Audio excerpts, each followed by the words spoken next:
The secret to massive jar yield starts here. Pressure cooking your substrate. Without proper sterilization, contamination will ruin your efforts before they even begin. Your substrate needs perfect hydration. Too dry, mycelium starves.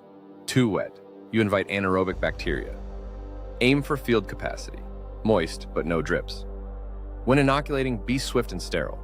Work in a still air box or flow hood to minimize airborne contaminants. Cleanliness is non-negotiable. After inoculation, keep jars at a consistent 75 degrees Fahrenheit. Fluctuating temperatures stress mycelium, slowing growth and increasing contamination risk. Don't suffocate your mycelium. Jars need gas exchange. A filter patch or loose lid allows vital oxygen in while keeping contaminants out. Once fully colonized, expose your jars to indirect light and higher humidity. A simple humidity chamber can initiate pinning and encourage big fruit bodies right from the jar. Master these steps for your best jar harvest yet. Visit 2020mushrooms.com for more guides.